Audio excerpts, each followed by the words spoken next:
श्रोताबिन्द नमस्कार। कार्यक्रम सेनुरिया भोरक 22 श्रृंखला लको उपस्थित छी हम स्नेहा कर्ण। श्रोताबिन्द कार्यक्रम सेनुरिया भोर आज सब प्रत्येक शनि दिन भोर 7:30 बजे से 8 बजे धैर सप्तरी जिला में भोरुकवा FM 82.8 मेगाहर्ज, सिराहा जिला में रेडियो सलहेस 88.8 मेगाहर्ज, धनुषा जिला में रेडियो मिथिला 101.8 मेगाहर्ज, महोत्तरी जिला में रेडियो सुनगाभा 104.6 मेगाहर्ज, सर्लाही जिला में रेडियो मधीस 89.3 मेगाहर्ज, रौतहट जिला में रेडियो मधीस सनावास 98.6 मेगाहर्ज, बारा जिला में संस्कार FM 95.6 मेगाहर्ज, आ पर्सा जिला में नारायणी FM 103.8 मेगाहर्ज पर सुन सकैत छी। समता फाउंडेशन के सहकार्य में राइजिंग मीडिया नेटवर्क नेपाल प्राली के उत्पादन में निर्माण कयल गेल एहि कार्यक्रम के मुख्य उद्देश्य अपन सबक समाज में रहल विद्यमान असमानता तथा विभेदक खदहा सबके सकारात्मक सूचना, छलफल आ उदाहरण के मार्फत न्यूनीकरण करबाक प्रयास में सहयोग पहुँचौनाइ रहल अछि। कार्यक्रम सेनुरिया भोर मार्फत सीमांतकृत समुदाय के महिला सबक यौन तथा प्रजनन स्वास्थ्य अधिकार प्रवर्धन करबाक आ व्यक्तिगत स्वास्थ्य सर सफाई के संबंध में सचेतना विस्तार करबाक प्रयास कयल जायत। एही तरह महिला लैंगिकता के आधार पर महिला ऊपर होबय वाला हरेक तरहक हिंसा सबक न्यायिक उपचार आ हिंसा नियंत्रण संबद्ध सचेतना विकास में सेहो एही कार्यक्रम सँ संचार वकालत कयल जायत। आजुक श्रृंखला में हम सब महिला सबक यौन तथा प्रजनन स्वास्थ्य संबंधी अधिकार उपयोग में पुरुषक भूमिका के विषय में केंद्रित रहब। विश्व स्वास्थ्य संगठन के अनुसार प्रजनन स्वास्थ्य के मतलब प्रजनन के दृष्टिकोण से पूर्ण स्वास्थ्य होबे के लेल महिला आ पुरुष में प्रजनन अंग सब ठीक सबल भेनाई मात्र नै भ प्रजनन तथा यौन से जुड़ल मानसिकता, दृष्टिकोण, अवधारणा आ सोच सेहो सकारात्मक भेनाई आवश्यक होइत अछि। अहिना महिला आ पुरुष दुनू सामाजिक रूप में सेहो स्वस्थ हेबाक चाही, जाहि अंतर्गत व्यक्ति सब सुरक्षित आ आनंदमय यौन जीवन यापन, संतान जन्माब वाला क्षमता, संतान जन्माब या नै जन्माब से निर्णय करब, संतान कहिया जन्माब, कतेक समय के जन्मांतर राखब से निर्णय क सकबाक स्वतंत्रता लगायत के परैत अछि। कोनो भी जोड़ी, श्रीमान श्रीमती या दंपति अपने चाहने परिवार नियोजन के विविध साधन आ विधि सबक निर्बाध छनौट एवं उपयोग क सकबाक अधिकार प्रजनन स्वास्थ्य भीतर परैत अछि। एही के संग गर्भवती अवस्था में कमती में 4 बेर भ्रूण के जांच, कानूनी मापदंड अनुसार के गर्भपतन सेवा, वैज्ञानिक प्रसूति सेवा, संक्रमित माय सँ गर्भ में रहल बच्चा में HIV लागस रोको वाला विधि सेवा, मातृ शिशु खोप एवं उपचार सेवा, सुत्केरी भेला के बाद स्याहार आ इलाज जेहन सेवा सबके प्रजनन स्वास्थ्य समेटने अछि। मानव अधिकारक मापदंड अनुसार हरेक राज्य के हरेक व्यक्ति के यौन आ प्रजनन स्वास्थ्य अधिकार के इज्जत, संरक्षण आ पूर्ति करबाक चाही। फेडो के केंद्रीय उपाध्यक्ष तथा महिला अधिकार कर्मी शांति पासवान के बुझाई आ भोगाई में जाधर पुरुष सब महिला के प्रजनन स्वास्थ्य आ अधिकार के लक संवेदनशील, सचेत आ सजग नै हैत, ताधर महिला सब अपन प्रजनन स्वास्थ्य के अधिकार के उपयोग कर नै सकत। प्रदेश 2 मा के पाउनु भएको छ? समग्रमा महिलाहरूको स्थिति हेर्दाखेरि उनीहरूको प्रजनन स्वास्थ्य र अधिकारमा पुरुषहरू कतिको सजग छन्? प्रदेश 2 को कुरा गर्दा महिलाहरूमा पनि मधेसी महिलाहरूमा पनि अब दलित महिलाहरूलाई चाहिँ अब जस्तो कि आफूले चाहिँ निर्णय गर्न आफ्नो शरीरमाथि चाहिँ उहाँहरूको आफ्नो नियन्त्रण नभएको देखिन्छ। फ्यामिली प्लानिङको कुरादेखि लिएर बच्चा जन्मान्तरसम्मको कुरामा चाहिँ अब आफ्नो नियन्त्रण नभएको चाहिँ देखिन्छ प्रदेश 2 मा। भनेपछि कुनै पनि महिलाले, अधिकांश महिलाले चाहिँ बच्चा कतिखेर जन्माउने, कुन उमेरमा जन्माउने वा बच्चा जन्माउँदाखेरि 2वटा बच्चा बीचको जन्मान्तर कति राख्ने, यी कुराहरू चाहिँ स्वनिर्णय गर्न पाउँदैनन्, हैन? पाउँदैन। सो महिला चाहिँ अझै पनि आफ्नो प्रजनन स्वास्थ्य, यौन तथा प्रजनन स्वास्थ्य र अधिकार बारेमा चाहिँ आफैले ती अधिकारहरूको उपयोग गर्न पाएको स्थिति छैन। अझ पनि बच्चा जन्माउने, यौन यन्त्र जुन एउटा साधारण हिसाबमा भनिन्छ नि त्यसमा मात्र सीमित छ हैन? हजुर, एउटा मसिन जस्तो। भनेपछि यो के कहाँनिर कमी भयो? यति कानूनमा व्यवस्था छ, महिलाको यौन तथा प्रजनन स्वास्थ्यलाई एउटा अधिकारको रूपमा स्थापित गरिएको छ, कानून छ त्यसको लागि छुट्टै। यति हुँदाहुँदै पनि उनीहरूले आफ्नो प्रजनन स्वास्थ्य र अधिकारको उपयोग गर्न नसक्नुको कारण चाहिँ के देख्नु भएको छ? मेन त उहाँहरूलाई जानकारी नै छैन के अधिकार छ के अधिकार छैन। हामी एनजिओवालाहरूले जतिसम्म सक्छौँ त्यतिसम्म हामीले चाहिँ जानकारी गराउँछ। बाद बाँकी नेपाल सरकारलाई जरुरी छैन मरे कि बाँचे कि के गर्यो, सिर्फ भोटरको जरुरी छ, भोटरको जरुरी छ। अब रह्यो त्यो भन्दा पनि अब महिलाहरू छोरीको कारणले गर्दा पनि धेरै बच्चा जन्माउनु पर्ने आवश्यकता पनि देखिन्छ। अब पुरुषको अधीनमा रहेर महिलाहरूलाई अब यो बच्चा एभर्सनदेखि लिएर दुनियादारी सबै गराउनु पर्ने हुन्छ, त्यस्तो खालेहरू पनि देखिरहेको छ। भनेपछि यो जुन लैङ्गिक विभेद छ यसको कारणले पनि कतै न कतै महिलाहरूको यौन तथा प्रजनन अधिकार, स्वास्थ्यसँग जोडिएको यो अधिकार पनि कुण्ठित हुन पुगेको छ। जस्तो नि थुप्रै जनचेतनाका कार्यक्रमहरू छन्, स्थानीय निकायहरू अहिले अधिकार सम्पन्न छ, सबै स्थानीय तहहरूलाई पनि बजेट छुट्टै यी विषयहरूमा विशेष गरी महिलाको यौन तथा प्रजनन स्वास्थ्य र अधिकार सम्बन्धमा चाहिँ छुट्टै बजेट विनियोजन गरेर कार्यक्रम पनि बनाउने भनेर तोकिएको छ। यति हुँदाहुँदै पनि यो चिज चाहिँ किन प्रभावकारी नदेखिएको? पुरुषहरूमा पनि अहिलेसम्म महिलाको एउटा सहयोगी भूमिकामा आउनुपर्छ, महिलाहरूको प्रजनन स्वास्थ्य र अधिकारलाई लिएर महिलाहरूलाई साथ दिनुपर्छ, उनीहरूलाई पनि स्वनिर्णयको लागि छोड दिनुपर्छ भन्ने यो चेतना चाहिँ अझै कमी देखिएको छ। किन होला? स्थानीय तहहरू यति अधिकार सम्पन्न छन्, एनजिओ पनि आफ्नो निरन्तर कार्यक्रम जारी नै राखिरहेका छन्, कहाँनिर के कमी देख्नुहुन्छ? अब जस्तो कि अब कार्यक्रम पनि हुँदैछ, नहुने होइन हुँदैछ। स्थानीय निकाय पनि केही रूपमा पहिलाको भन्दा केही न केही रूपमा त सचेत छन्, तर यति चाँडो चाहिँ सायद जुन उद्देश्यले हामी काम गर्छौँ त्यो उद्देश्य प्राप्ति हुन केही समय लाग्छ। हाम्रो उद्देश्य भनेको एकातिर समुदायको बुझाइ अहिलेसम्म पनि एकातिर नै छ, समुदायको बुझाइ अहिले पनि एकातिर नै छ। भनेपछि अब के गर्नुपर्छ? यस्ता जुन विकृतिहरू छ, अलिकति चेतनाको कमीले गर्दाखेरि जुन अधिकार कानूनतः महिलाहरूले प्राप्त गर्नुपर्ने, उपयोग गर्न पाउनुपर्ने त्यो उपयोग गर्न पाएका छैनन्, यो अधिकार छ हामीलाई भने चेतना पनि छैन। अब यो चेतना जगाउनका लागि पुरुषहरूलाई पनि आफ्नो श्रीमतीलाई एउटा मेसिन होइन, एउटा यन्त्र होइन, सहयात्री हो, ऊ पनि मान्छे हो, उसले पनि आफ्नो शरीरको आफ्नो लाइफको डिसिजन गर्न पाउँछ भन्ने एउटा सोच विकास गर्नलाई चाहिँ कसको भूमिका, कुन निकायको भूमिका कस्तो हुनुपर्छ? अब यसमा चाहिँ अब जस्तो सरकारी गैर सरकारी सबै निकायको उति नै भूमिका आवश्यकता छ। यो समाज, समुदाय, परिवारको सबैको एकै नाथे भूमिका छ। जस्तै स्थानीय तहहरू छन्, अहिले स्थानीय तहहरूले के गर्यो भने अझै यो विषयहरू प्रभावकारी रूपमा उठ्छन्, मानिसहरूले बुझ्न सक्छन्। त स्थानीय तहबाट के छ अपेक्षा यहाँको? अहिले झन् यो जुन कि यो कोरोना भाइरसको कारण गर्दा त झन् अब पुरै गर्दैन, सबै बजेट कोरोनामै गयो, सबै बजेट कोरोनामै गयो। अब यसले गर्दा चाहिँ अब केही दिनसम्म चाहिँ अब पहिला त केही अलिअलि अभ्यास पनि हुँदै गएको थियो छुट्याउनलाई। अब मलाई लाग्छ कि अब सायद धेरै कुराहरूमा फेरि महिलाहरूलाई समस्या हुन्छ, त्यही रूपमा स्थानीय रूपमा चाहिँ सरकारले चाहिँ महिलाको बजेटहरूबाट काम गर्न दिन्थ्यो, तर अब यसपालिको त्यस्तै गयो, अब अर्को साल पनि त्यस्तै गर्ला जस्तो लाग्छ। अब स्थानीय तहको भूमिका आफै त्यति देखिँदैन। इत्सलैथ महिला अधिकार कर्मी शान्ति पासवान।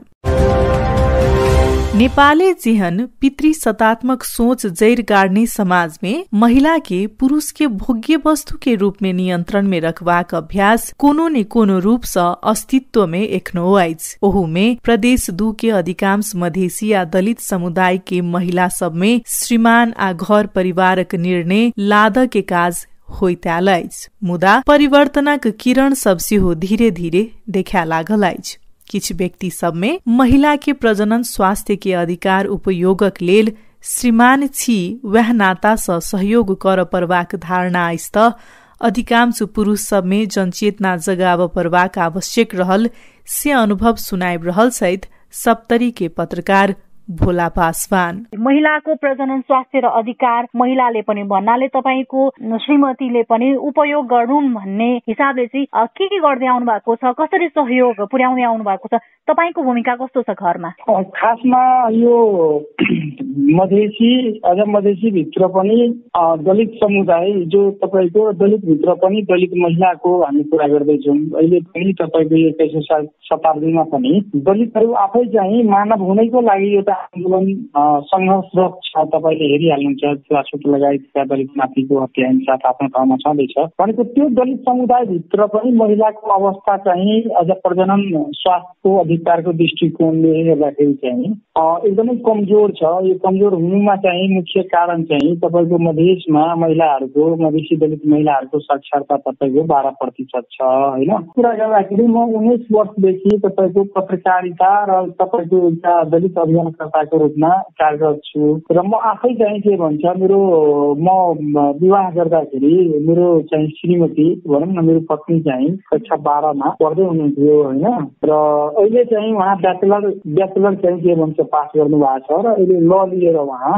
कानुन विषयमा फेरि स्नातक गर्दै हुनुहुन्छ। तपाईले आफ्नो श्रीमतीको शिक्षा सँगसँगै कहिले सन्तान जन्माउने नजन्माउने कुरामा पनि दुवैजनाले छलफल गरेर निर्णय गर्नुभयो भनेको महिलालाई पनि अधिकार दिनुभयो निर्णय गर्न। अर्को कुरा नि जस्तो बाल बच्चा जन्मिसकेपछि उसको स्याहार सुसार त यहाँले जानकारी दिए अनुसार यहाँ पनि पत्रकार अधिकार कर्मी पनि पढ्नुभयो होइन, यहाँको श्रीमती पनि यसरी नै अधिकार कर्मीकै रूपमा काम गरिरहनु भएको छ भने दुवैजना व्यस्त हुनुहुन्छ कुनै न कुनै रूपमा भनेपछि बाल बच्चाको स्याहार सुसारमा चाहिँ तपाईको भूमिका कस्तो? निश्चय नै तपाईको यो काम गर्ने तपाईको हेर्नुभयो भने हाम्रो यो पितृसत्तात्मक समाजमा घरको काम सबै चाहिँ महिलाले गर्नुपर्ने र त्यसको कुनै काउन्ट नहुने भनौँ न त्यसको कुनै गणना नहुने यो त तपाईँको त्यो महिलाले गर्ने घरैकी कामको त तपाईँको गणना नै गर्ने हाम्रो समाजमा। हामी त अब धेरै 7-8 वर्ष हामी काठमाडौँमै बस्यौँ होइन बिचमा अनि काठमाडौँमै बस्दाखेरि पनि हाम्रो दुईटै बच्चा लगभग त्यहीँ हुर्कियो अनि त्यो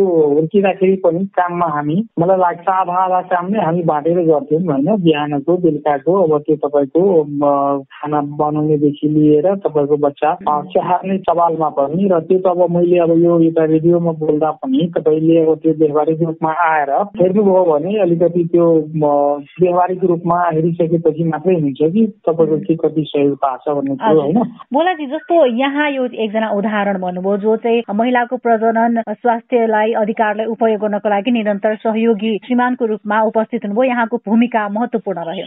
तर तपाईँ जस्तै तपाईँका साथीभाइ पनि तपाईँकै क्षेत्रमा काम गर्ने थुप्रै साथीभाइ हुनुहुन्छ होला, तपाईँको समुदायमा हुनुहुन्छ होला, परिवारमा हुनुहुन्छ होला, तपाईँ जत्तिकै सहयोगी छन् त कस्तो पाउनु भएको छ उनीहरूको भूमिका चाहिँ? आफ्नै घरबाट चाहिँ अब छोरीलाई आफ्नो श्रीमतीलाई शिक्षित बनाउनु पर्छ, आफ्नो बालबच्चालाई शिक्षित गराउनु पर्छ र हामी समाज बदल्ने एउटा अभियानकर्ता भइसकेपछि त्यसको सुरुवात चाहिँ आफ्नो घरबाट गर्नुपर्छ। आत्मनिर्भर भइसकेपछि उसले आफ्नो कुरो पनि राख्न सक्छ कि आफ्नो श्रीमानसँग। अब त्यो संख्या चाहिँ एकदम कम छ दादाजी होइन। त्यो भएर चाहिँ धेरै चेन्ज छ होइन, तर बिस्तारै चाहिँ तपाईँको यो पढे लेखेको युवाहरू एक्टिभिजम गर्ने युवाहरू पत्रकारिता गर्ने युवाहरू या सामाजिक क्षेत्रमा काम गर्ने युवाहरूमा चाहिँ यो क्रम यो सहयोग गर्नुपर्छ। हामी जीवन साथी हौँ होइन, कोही दुवैजना मिलेर गऱ्यौँ भने राम्रो हुन्छ भन्ने लाइनबाट चाहिँ केही सुरुवातहरू पक्कै भएको छ। तर कस्तो छ नि पढे लेखेको पुरुषहरूमा पनि यो विषयलाई विशेष गरी महिलाको यौन तथा प्रजनन स्वास्थ्य र अधिकारलाई लिएर अलिकति सचेतना अलिकति संवेदनशीलता नभएको पाइन्छ। पढे लेखेको पुरुषमा पनि त्यो जुन पितृसत्तात्मक समाज छ हाम्रो त्यसको एउटा रिफ्लेक्सनका कारण ती विषयहरूलाई प्रायोरिटी दिने समाजले के भन्ला, घर परिवारले के भन्ला, आमा बुवाले के भन्ला भन्ने एउटा सोच छ। कता कता महिलालाई शिक्षित गराउनु सँगसँगै यो पुरुष जति छन् यो समुदायका विशेष गरी उनीहरूको सोचलाई चाहिँ परिवर्तन गर्नका लागि चाहिँ के गर्नुपर्छ? शिक्षाले मात्र देखिएन, किनकि पुरुषहरू धेरै अधिकांश शिक्षित छन् तर शिक्षाले त त्यो सोच परिवर्तन भएको छैन। अब कहाँनिर के गर्नुपर्छ जस्तो लाग्छ तपाईँलाई? मेरो विचारमा चाहिँ मलाई के लाग्छ भने यो हाम्रो जति पनि यो मुभमेन्ट छ नि चाहे महिलाको आन्दोलन होस्, दलितको आन्दोलन होस्, दलितको आन्दोलन होस्, अरू आन्दोलन होस्, हामी एकपक्षीय बहस छलफल अलिकति हाम्रो बढी केन्द्रित छ। जहाँ समस्या छ, जो पीडित छ, त्यो पीडितैसँग हामी छलफल हाम्रो बहस केन्द्रित छ के। तपाईँले भने जस्तै तपाईँको महिलाको केसमा त तपाईँको प्रतिशतात्मक चाहिँ के भन्छ चिन्तन बोक्ने त पुरुष हो हैन। तर हामी दलित महिलाको प्रजनन र यौन चाहिँ के भन्छ अधिकारको कुरा गर्दाखेरि हामी ती महिलासँग छलफल गर्छौँ कि हाम्रो कार्यक्रम चाहिँ दलित महिलासँग हुनुहुन्छ। खासमा यो कार्यक्रम चाहिँ दलित पुरुष या भनौँ न पुरुष र महिला दुवैलाई राखेर गर्नुपर्ने हो।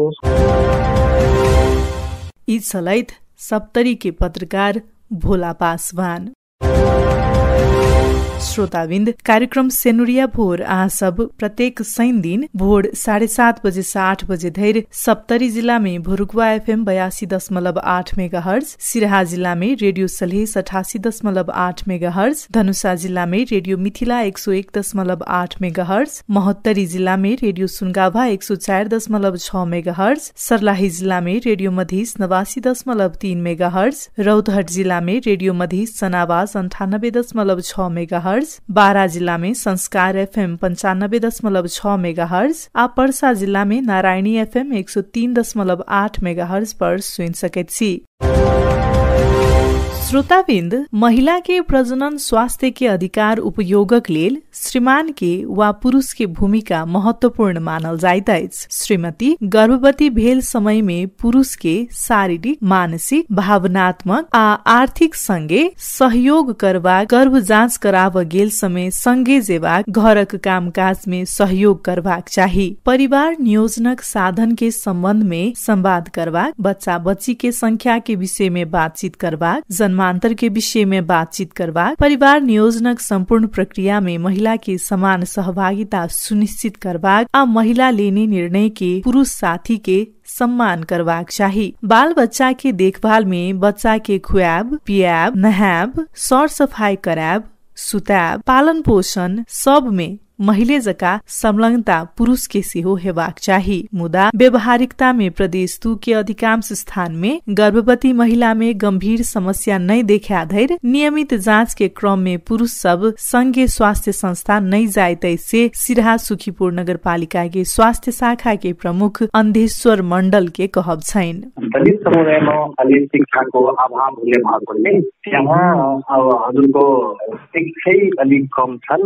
मैले कतिवटा कुन समयमा जन्मान्तर के हो त्यसको विषयमा कुरा गर्नु पर्दा उहाँहरूलाई शिक्षा नै जनचेतनाको अभाव भएकोले त्यो इन्टरभल जुन छ, अन्तराल जुन छ, एक बच्चा र अर्को बच्चाको बीचको अन्तराल खासै केही म्यानेज गर्न सकेका छैन।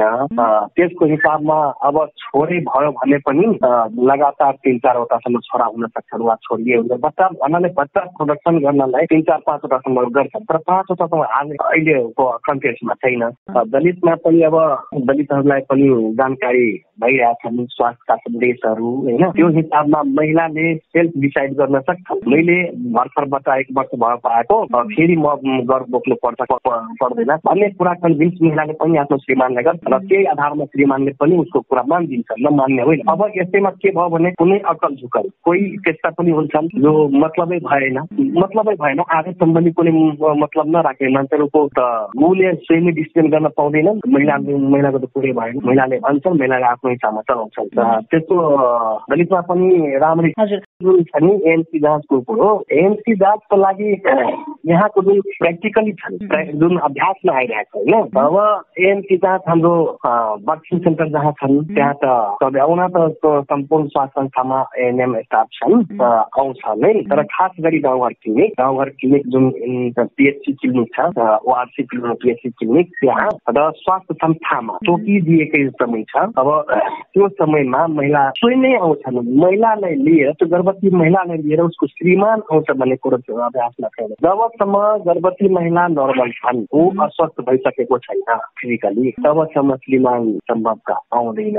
र त्यही स्वस्थ भइसके पश्चात मात्रै श्रीमानले वा घरको घरमुलीले गर्भवती महिलालाई स्वास्थ्य संस्थामा पुर्याउँछन्। महिलाको सहभागिता तिहारमा बढी हुन्छन्, पुरुषको कम हुन्छ, किनभने महिला घरमा बस्छन्। धेरै अधिकांश महिला बाहिर काम गर्न जान्छन्, तर पुरुषहरू बाहिर जानुपर्ने भएकोले महिलाको इन्भल्भमेन्ट भन्दा बढ्छ।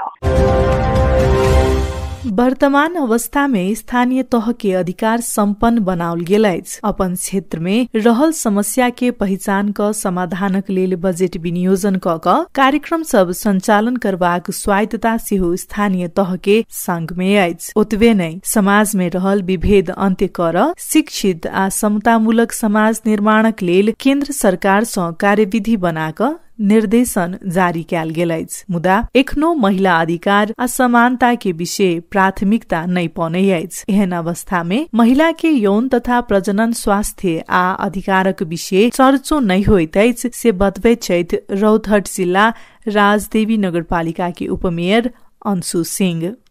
हामीले आज कुराकानी गरिरहेका छौं एसआरएचआर अर्थात महिलाको यौन तथा प्रजनन स्वास्थ्य र अधिकारमा पुरुषको भूमिका। यहाँ एउटा जनप्रतिनिधिको रूपमा अझ प्रदेश 2 को रौतहट जिल्लाको एउटा नगरपालिकामा काम गरिराख्दाखेरि कस्तो पाउनु भएको छ?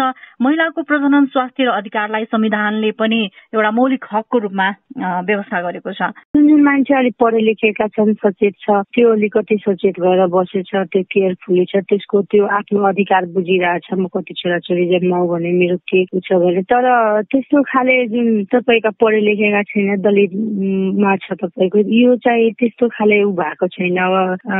महिलाले नचाहि पनि गर्भ बोकिनै रहेछ। मैले नि कतिजनाको तपाईको भनौँ न श्रीमान या घरबाट चोराएर अभिसन गराएको तिनीहरूलाई मैले गएर। अहिले जनप्रतिनिधिको रूपमा निर्वाचित भइसक्दा पनि, नीति निर्माण तहमा पुगिसक्दा पनि एउटा नगरपालिकामा महिलाका लागि बजेट नहुनु भनेको त अत्यन्तै यो खेदजनक कुरा हो होइन? के कारणले गर्दाखेरि यस्तो यो महिलाहरू पदमा छन्, जनप्रतिनिधि बनेका छन्, तर उनीहरूले भनेका कुरा चाहिँ किन लागू हुँदैन? वा उनीहरूको नै यो जुन एफर्ट लगाउनु पर्ने त्यो नपुगेको हो के हो? त्यही त मैले भने पहिले संविधानले त धेरै अधिकार दियो महिलालाई होइन, तर तपाईँको व्यवहारमा उतार्न सकेन त्यो अधिकारहरू। कागजमा मात्रै सीमित रह्यो त्यो अधिकार। त्यो बुझ्नु पर्यो। अब जनप्रतिनिधिले मेन के हो त्यो व्यवहारमा उतारिदिनु पर्यो। जहाँ पनि गए पनि त्यस्तै हो। एउटा महिलाले जुन हेर्ने दृष्टिकोण छ त्यो अहिले हाम्रो समाजमा फरक भएको छैन। त्यही हो, चेन्जिङ आएको छैन त्यसमा कि महिला अझै पनि पुरुष सहकर्मी वा जुन पितृसत्तात्मक समाज छ हाम्रो, त्यसमा चाहिँ महिलाका विषयवस्तु, महिलाका स्वास्थ्य, महिलाका अधिकार चाहिँ अझै प्राथमिकतामा पर्न सकेको छैन। यसको लागि अझै सचेतना जगाउनु पर्ने, जनचेतना जगाउनु पर्ने आवश्यकता नै देखिन्छ होइन? जुन एउटा पितृसत्तात्मक सोच छ त्यसलाई नै हटाउनु पर्ने देखिन्छ। तपाईहरूको तर्फबाट जस्तो हामीले आज कुरा गरिरहेको महिला प्रजनन स्वास्थ्य र अधिकारको कुरा गरिराख्दाखेरि तपाईँ न्यायिक समितिमा पनि हुनुहुन्छ, संयोजक नै हुनुहुन्छ। न्यायिक समितिमा चाहिँ यस्ता विषयहरू लिएर जो असहयोग भएर घर झगडा भएका वा हिंसा महिलाले भोग्नु परेका यही विषयलाई लिएर यौन तथा प्रजनन स्वास्थ्यसँग जोडिएका विषयहरू, महिलाले गर्भपतन गराउन नमानेको अवस्थाहरू हुन सक्छ, बच्चा जन्माउन नचाहेको अवस्था हुन सक्छ, तर उसलाई जुन प्रेसरहरू गरेर हिंसाहरू गर्ने कतिको आउने गरेका छन् यस्ता घटना चाहिँ न्यायिक समितिमा? होइन, मेन कुरा के हो भने न्यायिक समितिमा मेरो त्यस्तो खाले घटनाहरू आएको छैन, किनकि म त्यहाँको छोरी र बुहारी दुइटै हुँ त्यो पालिकाको। त्यो कारणले गर्दा तपाईँको मुद्दा नदिएर मसँग व्यवहारिक रूपमा फोनले हो या भेटेर हो यस्ता समस्याहरू भन्नुहुन्छ। मैले त्यो मुद्दाको रूप नलिएर व्यवहारिक पक्ष लिएर मात्रै उहाँहरूलाई म सहयोग गर्ने गरेछु, गोप्य रूपमा राखेर त्यो कुरा नभनिकन कसैलाई। मेन के हुन्छ नि, मैले घरकै मान्छेलाई नभनिकन त्यस्तो काममा उहाँलाई सहयोग गरेको हुन्छु। त्यो त कुरा खुल्नु परेन। त्यही भएर त्यो न्यायिक समितिमा त्यस्तो हेर्नै पर्ने मुद्दा जस्तो मलाई लाग्दैन। त्यो व्यवहारिक पक्ष जस्तो म उहाँहरूलाई पुगेरै उहाँहरूको घरमै भेटघाट जस्तो गरेर उहाँहरूलाई सहयोगमा गर्ने गरेछु। कतिपय अवस्थामा त यस्ता घटनाहरूले त ठुलो रूप लिन्छ होइन? फौजदारी अभियोग नै लाग्न सक्ने स्थितिहरू हुन्छ। त्यस्ता घटना पनि तपाईँले मिलाएर नै राख्नुहुन्छ त? होइन, त्यस्ता खाले घटना होइन। मैले भने नि तपाईँलाई पहिला नै त्यो फौजदारी अभियोग होइन। त्यो मैले भने तपाईँ 1 वर्षमै फेरि एउटा बच्चा भयो, 1 वर्ष नपुग्दा अर्को हुन लागेछ। त्यस्तो अवस्थामा घर परिवार श्रीमानले होइन त्यसले पाउनै पर्छ भने यस्तो किसिमको अहिले छ त्यो चलन। तर त्यो महिलाले चाहिँ म भ्याउँदिन यस्तो छ दिदी, अब 1 वर्ष नै पुगे छैन, छोरा दुईवटा सानो सानो छोराछोरी छ, फेरि अर्को पाउनलाई मलाई कल गर्दैछ, म सक्दिनँ, मेरो कमजोरी छ। यस्तो धेरै किसिमका हुन्छ नि त प्रब्लम घरमा मान्छेको। त्यस्तो किसिममा मात्रै मैले सहयोग गर्ने। त्यस्तो तपाईँले अब महिलालाई त्यस्तो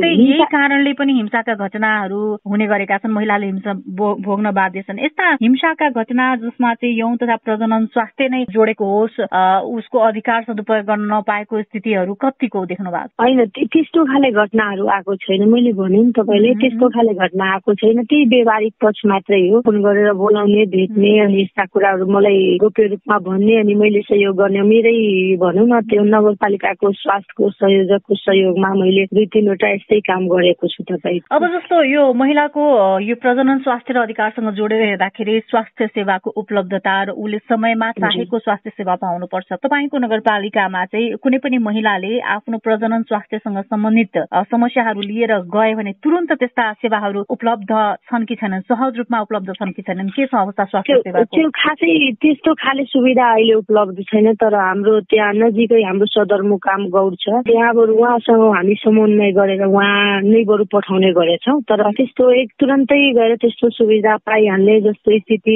पनि छैन, सुविधा पनि छैन हाम्रो पालिकामा त्यस्तो। श्रोता, यी चलैत रौतहट जिल्ला के राजदेवी नगरपालिका की उपमेयर अंशु सिंह।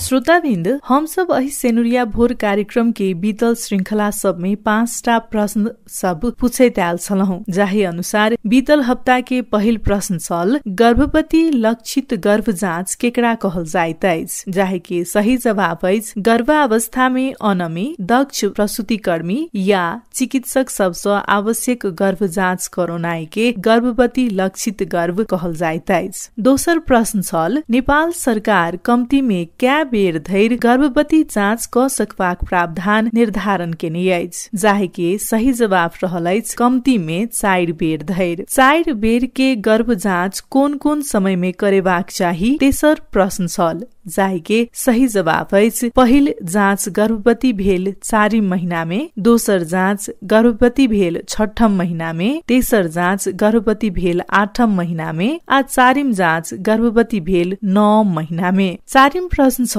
गर्भावस्था में खतरा के लक्षण सब की सब होइत अछि, जाहे के सही जवाब अछि योनि सँ खून निकलनाई, पेट दुखेनाई, माथ दुखेनाई, आँख धुंधनेनाई, कम्बनाई, थकान महसूस केनाई, कमजोरी महसूस केनाई आ गर्भ भीतर के बच्चा नै चलनाई। 5म तथा अंतिम प्रश्न छल गर्भवती भेल समय में माय आ बच्चा के स्याहार कोना क सकैत छी, जाहे के सही जवाब छल पौष्टिक आहार सेवन करबाक, आवश्यक आराम करबाक, सर सफाई में ध्यान देबाक, भारी सामान सब नै उठेबाक, धूम्रपान आ मदिरा सेवन नै करबाक, आपातकालीन अवस्था के लेल खून, पैसा आ यातायात के व्यवस्था मिलोनाई। हम सब पूछने प्रश्न के सही जवाब तक कार्यक्रम में सहभागी भेल सब गोटे के बहुत बहुत धन्यवाद। सही उत्तर पठावे वाला में स कल्पना सेंचुरी सप्तरी आ अंजना कुमारी महरा धनुषा स विजयी भेल छथि। हुनका दुनू गोटे के बहुत बहुत बधाई। ओ दुनू गोटे